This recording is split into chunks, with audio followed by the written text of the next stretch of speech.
Long ago, in the sacred land of Bharatvarsha, when gods walked among men and sages possessed divine knowledge, there lived a great rishi named Vyasa. A son of sage Parasara and the fisherwoman Satyavati, Vyasa was no ordinary being. He was born with celestial wisdom and destined to shape the future of Dharma through his words. Vyasa, also known as Krishna Dvaipayana, had traveled across the land, witnessing the rise and fall of mighty dynasties, the conflicts of men, and the struggle between righteousness and adharma. He knew that these events were not mere occurrences, they were lessons for future generations. But how could such vast knowledge be preserved? How could the world remember the fate of kings and the will of the gods? And then, in the silence of the Himalayas, Vyasa received a divine revelation. The gods had chosen him to compose a story like no other, the Mahabharata, an epic that would transcend time. And then, in the silence of the Himalayas, Vyasa received a divine revelation. The gods had chosen him to compose a story like no other, the Mahabharata, an epic that would transcend time. It would be a tale of dharma and destiny, of heroes and betrayals, of great wars and eternal wisdom. But to bring forth such a monumental scripture, he needed a scribe, someone who could transcribe his words as fast as they flowed from his mind.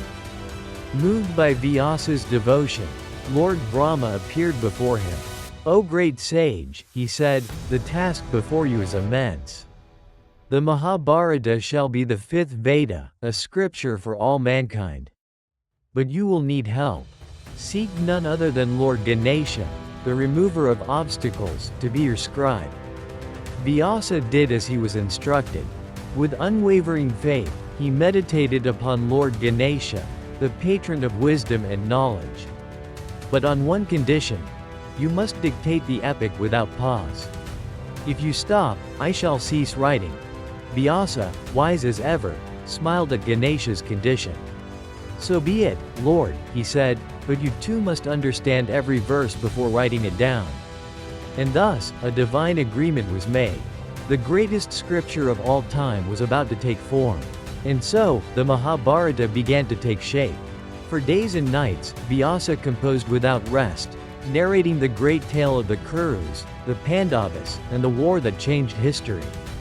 Ganesha, with his unmatched wisdom, wrote tirelessly, his broken tusk the very tool that etched destiny onto scripture. Within the Mahabharata lay the fate of kings and queens, the rise and fall of empires, the teachings of Dharma, and the eternal wisdom of the Bhagavad Gita. It was not just a story, it was a guide for all humanity, a mirror reflecting the battle between right and wrong within every soul. When the great epic was finally complete, it was more than just a tale, it was a scripture for eternity. Passed down through generations, sung by sages, and revered by the wise, the Mahabharata became the very soul of Bharata, the land of Dharma. But this is only the beginning of the great tale.